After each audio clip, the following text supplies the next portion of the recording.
Guys, welcome to Aarushi Social. तो आज मैं आपके लिए ये वीडियो लेके आई हूँ, जैसे कि आप स्क्रीन पे देख पा रहे हैं, 4 क्वेश्चंस के साथ। ये क्वेश्चंस आज मैं आपको सॉल्व करके दिखाऊंगी, बट लेकिन सॉल्व करने से पहले कौन से फंक्शंस का यूज़ करना है ये बताने से पहले मैं आपको थोड़ा सा क्लैरिफाई कर देती हूँ। ये जो हमारे पास डाटा है, ये हमारे पास 1 वीक का डाटा है जो कि कंप्लीट हो रहा है कॉलम ए, बी और सी में, जिसके अंदर है प्रोडक्ट, हर एक प्रोडक्ट की कैटेगरी कि वो इलेक्ट्रॉनिक्स की आइटम है, फर्नीचर की आइटम है, ऑफिस सप्लाईज है, उसकी कैटेगरी है हर एक प्रोडक्ट की। नाउ वी टॉक कि हमारे हर एक जब भी हमने सेल करा है तो हमारी कितनी क्वांटिटी सेल हुई है। जैसे कि आप देख पा रहे होंगे, हमारी लैपटॉप की पहले ऑर्डर में 1 क्वांटिटी हुई है, माउस की दूसरे ऑर्डर में 2 क्वांटिटी एक बार में सेल हुई है, कीबोर्ड की 1 हुई है, मॉनिटर की 2 हुई है। ऐसे आप आगे देखेंगे, जैसे कि आप 17th रो में देखिए, मॉनिटर की फिर से हुई है एक और क्वांटिटी से। तो हम इस हिसाब से डाटा को आज क्वेश्चन जो दिए हुए हैं उस हिसाब से हम सॉल्व करेंगे। तो अब आते हैं पहले क्वेश्चन पे। पहला क्वेश्चन हमारा ये है, टेल यूनिक प्रोडक्ट्स नेम। अब जैसे कि आप देख पा रहे हैं, रो अगर हम बात करें रो 3 के अंदर और रो 19 के अंदर, आप देखें माउस बार बार रिपीट हो रहा है। तो यूनिक प्रोडक्ट से यहाँ पे मतलब ये है कि अगर माउस 2 बार रिपीट हो रहा है तो माउस को एज सिंगल प्रोडक्ट काउंट करिए। अब ये तो बहुत छोटा डाटा है, हम यहाँ पे मैन्युअली काम कर सकते हैं, बट लेकिन अगर कोई बहुत बड़ा डाटा होगा, हमें वहाँ पे यूजुअली दिक्कत आती है। तो अब हमें यूनिक प्रोडक्ट्स निकालने हैं कि अगर प्रोडक्ट के नाम रिपीट हो रहे हैं बेसिकली, तो बस उसे एज सिंगल प्रोडक्ट ही दिखाइए कि हमारे दुकान में एक चेयर नाम का प्रोडक्ट है, चेयर को बार बार रिपीट ना करिए, यहाँ पे ऑर्डर वाइज रिपीट हो रहा है। हमें बस दिखाना है कि हमारी दुकान में चेयर नाम का प्रोडक्ट है। तो इस दुकान में टोटल कितने प्रोडक्ट्स है, बेसिकली हमें वो निकालना है, कितने टाइप्स ऑफ प्रोडक्ट है। तो अब ये वाला क्वेश्चन करने से पहले, क्वेश्चन नंबर 1 करने से पहले मैं यहाँ पे इसका हेडर बना लेती हूँ, प्रोडक्ट। आपको कंफ्यूजन ना हो तो मैं आपके लिए यहाँ पे लिख देती हूँ यूनिक प्रोडक्ट। ओके, नाउ इसको थोड़ा सा हम जस्टिफाइड कर देते हैं एंड यहाँ पे देखिए। अब जैसे कि मैंने आपको बताया था, हमें यूनिक प्रोडक्ट निकालना है कि हमारी दुकान में चेयर नाम का प्रोडक्ट है तो वो सिर्फ एक बार नज़र आए। तो उसके लिए हम लगाएंगे इक्वल टू। एक्सेल में याद रखिए, इक्वल टू जो होता है वो हर फंक्शन और फॉर्मूला से पहले लगेगा ही लगेगा। This is the most basic rule of Excel. तो equal to, then you will type unique and tab, press tab. And now हमें कौन से कॉलम में से यूनिक निकालना है, हमें प्रोडक्ट यूनिक चाहिए कि प्रोडक्ट के कॉलम में से यूनिक निकालना है। तो यहाँ पे हम आए, हमने सिलेक्ट करा। याद रखिएगा, इसमें हम हेडर का जो है यूज़ नहीं करेंगे क्योंकि फिर वो भी काउंट हो जाएगा। हमें प्रोडक्ट चाहिए, हमारी प्रोडक्ट की जो लिस्ट है वो A2 से स्टार्ट हो रही है, इसलिए हम A2 से सिलेक्ट करेंगे और जहाँ तक हमारा डाटा है वहाँ तक सिलेक्ट करेंगे। इसलिए हमने हेडर छोड़ दिया ऊपर का, जो कि है A1 के सेल में, which is product. And now enter. मैं आपको वैसे आपकी क्लैरिफिकेशन के लिए, आपको समझ आ जाए, just a second and here we go. अगर मैं इस फॉर्मूला के अंदर इफ़ इन केस मैं यहाँ पे गई एंड आई राइट A1, अगर मैंने प्रोडक्ट को भी साथ में सिलेक्ट कर लिया तो आप देख पा रहे होंगे हमारे L2 के कॉलम में प्रोडक्ट को भी as a one of the product ही सिलेक्ट करके दे दिया एक्सेल ने। इस वजह से we do not have to select header and हमें जहाँ से प्रोडक्ट की लिस्ट स्टार्ट हो रही है वहीं से सिलेक्ट करना है। चलिए, आई होप आपको ये समझ आ गया होगा ये question. Now we move to second question. Tell category of each unique product. अब जैसे कि आप देख पा रहे होंगे डाटा में यहाँ पे ए है। नाउ हर एक प्रोडक्ट की कैटेगरी है, जैसे कि लैपटॉप इलेक्ट्रॉनिक्स में है, चेयर फर्नीचर में है, डेस्क फर्नीचर में है, पेन ऑफिस सप्लाई में है। अब हमें हर एक यूनिक प्रोडक्ट की जो हमने एल कॉलम में निकाले हैं उनकी कैटेगरी लानी है यहाँ पे। मैं फिर कह रही हूँ ये बहुत छोटा डाटा है तो हम छाट के मैन्युअली ला सकते हैं, बट सपोजिंगली मानिए ये बहुत बड़ा डाटा है तो आपको छाटने में बहुत टाइम लग जाएगा। अब इसके लिए जो फॉर्मूला यूज़ होगा वो यूज़ होगा VLOOKUP। अब VLOOKUP का कैसे यूज़ होगा आप देखते जाइए। यहाँ पे हम ऊपर हेडर डाल लेते हैं। नाउ VLOOKUP का यूज़ होगा, जैसे मैंने आपको पहले भी बताया था, एक्सेल में most important thing is equal to. आप पहले इक्वल टू लगाइए, then you have to write VLOOKUP, VLOOKUP and then tab. Here you tab. Now we need to select कि हमें किसका VLOOKUP चाहिए, मतलब किसका पैरेलल कॉलम का हमें डाटा चाहिए। तो हमें चाहिए लैपटॉप।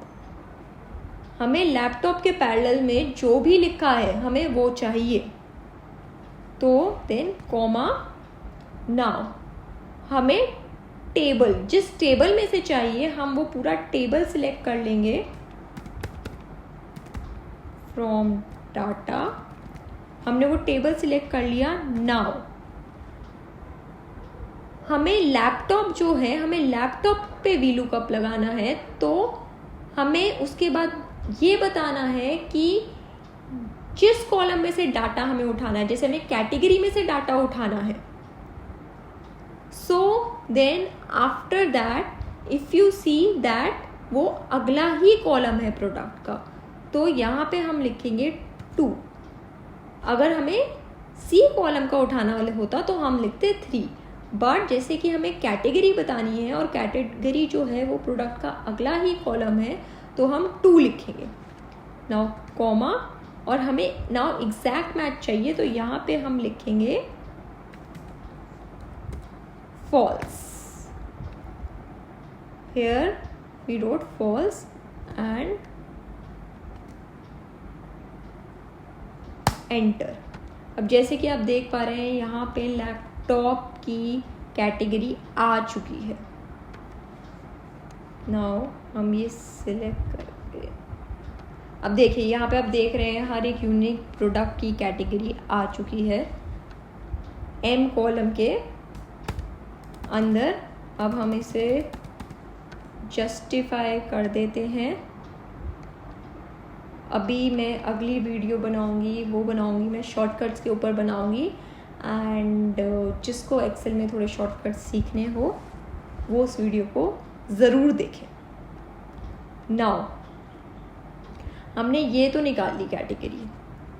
अब हम आते हैं अगले क्वेश्चन पे, बट लेकिन उससे पहले मैं आपको एक बार यही चीज़ क्लियर कर देता हूँ। फॉर एग्ज़ाम्पल, बहुत लोगों को यहाँ पे कन्फ्यूजन होती है कि हमने 2 क्यों लिया। अगर मैं यहाँ से 2 को हटा के 1 ही लूँ तो आप देख पा रहे हैं कैटेगरी नहीं, उसने वही वाला कॉलम उठा दिया, तो हमें उसका अगला कॉलम चाहिए, तो हमें 2 लिखना है। फॉर एग्जाम्पल, अगर हमें सी कॉलम में से उठानी होती चीज़ें तो हम यहाँ पे 3 लिखते। अब जैसे कि आप देख पा रहे हैं यहाँ पे फॉर्मूला लग चुका है, तो मैं इसको फिर से टैप करके पूरे फॉर्मूले को नीचे पूरे कॉलम में ड्रैग कर देती हूँ। Now we move to next question. Tell sum of quantity sale of each product. मतलब हर यूनिक प्रोडक्ट का, हर एक यूनिक प्रोडक्ट्स की पूरे हफ्ते में कितनी टोटल सेल्स हुई, हमें इसमें ये निकालना है। प्रोडक्ट, ईच प्रोडक्ट, हर एक प्रोडक्ट, ये लैपटॉप के इतने पीस बिके पूरे हफ्ते में, माउस के इतने पीस बिके, बट लेकिन जैसे कि आप इस डाटा में देख पा रहे हैं ABC जो हमारा रॉ डाटा है, इसमें मल्टीपल प्रोडक्ट्स की मल्टीपल एक ही प्रोडक्ट की एंट्रीज है, तो हमें सबका टोटल चाहिए ईच प्रोडक्ट का। तो उसके लिए यहाँ पे पहले हम हेडर बना लेते हैं, क्वांटिटी ऑफ ईच प्रोडक्ट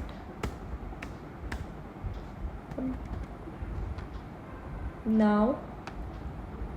यहाँ पे हम पूरे हेडर में, हेडर काफ़ी बड़ा हो गया बट इट्स ऑल राइट, थोड़ा अच्छे से समझ आना चाहिए।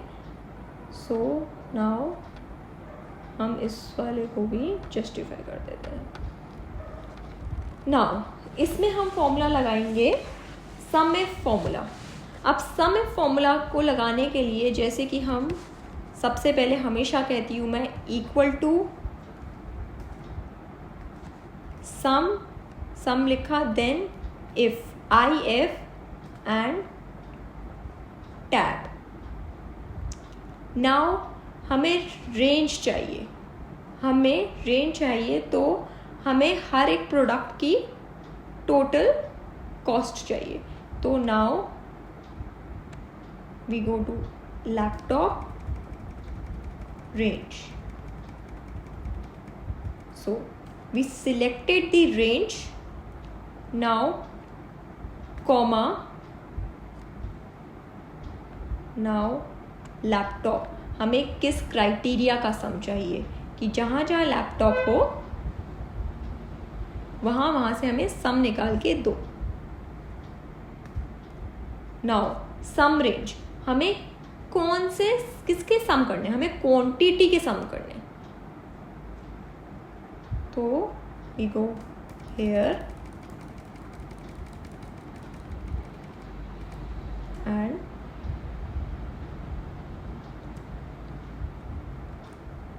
Here we press enter.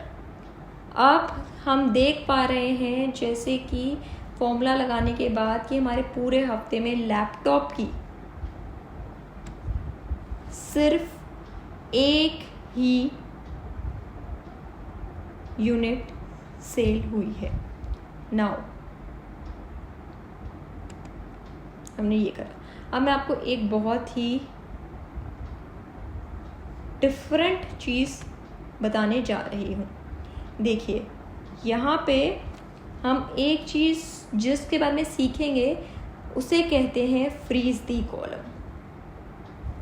आप देख पा रहे हैं हमने इस वाले फॉर्मूला में जो सिलेक्ट करा था, पूरा डाटा सिलेक्ट करा था, but when we are moving down, मैंने ये फॉर्मूला खोला तो जो पूरा फॉर्मूला है, जो हमारा पूरा रॉ डाटा है, सिलेक्टेड डाटा, जो हमने कॉलम्स को सिलेक्ट करा था, आप देख पा रहे हैं वो नीचे शिफ्ट होते जा रहे हैं। अब वो A3 पे आ गए हैं। तो अब हमें इसके लिए क्या करना पड़ेगा, हमें हमारे जो कॉलम हमने सिलेक्ट करा है उसको फ्रीज करना पड़ेगा कि कुछ भी हो, फॉर्मूले को अगर हम N वाले में, N कॉलम में नीचे ड्रैग करें, बट लेकिन फिर भी हमारा जो रॉ डाटा है उसका नीचे ऑटोमेटिकली ना रन करे। तो उसके लिए जो तरीका होता है वो है कॉलम फ्रीज का। अब कॉलम फ्रीज करने के लिए हम यहाँ पे डॉलर लगाते हैं विच इज शिफ्ट 4। हमें फ्रीज करना है A2 से लेके A26 को। तो हमने A से पहले डॉलर लगाया और A के बाद डॉलर लगाया। Now dollar dollar dollar and here dollar. Now enter. अब हम दोबारा इस पे गए हमने ये फॉर्मूला सिलेक्ट करा and here we just drag. अब आप देख पा रहे होंगे मैं नीचे आ भी रही हूँ, तो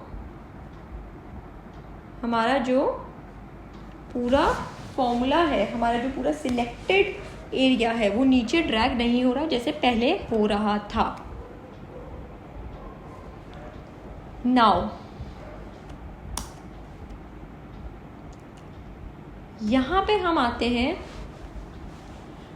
now we tell total quantity sale in 1 week. जैसे कि मैंने आपको बताया था कि ये जो है ये पूरे 1 वीक का डाटा है, तो टोटल कितनी यूनिट्स सेल हुई in total of each and every product, मतलब पूरी चीज़ का सम। तो यहाँ पे हम सम निकालते हैं विच इज़ इक्वल टू सम, यहाँ पे सम इफ नहीं, यहाँ पे सिर्फ सम लगेगा, देन टैब। हमें सम निकालना है n से लेके n2 से लेके we need to take it till n14। Now here we enter. तो इन टोटल हमारी 191 यूनिट सेल हुई है। अब इस डाटा हमारा रेडी हो चुका है, तो इसके लिए हम थोड़ा सा टेबल को जस्टिफाई वे में कर देते हैं। Now after that I would say that अब हमें ऊपर फिल्टर लगाने हो अगर, तो हम यहाँ गए, we will press this option. Now will press this filter. Now अगर हमें किसी एक का देखना है, फॉर एग्जाम्पल हमें सिर्फ चेयर का देखना है, या चलो चेयर के साथ डेस्क का और लैम्प का देखना है, मतलब you can say all furniture items, then okay and here we go. अब हम इसे बैक टू नॉर्मल ले आते हैं।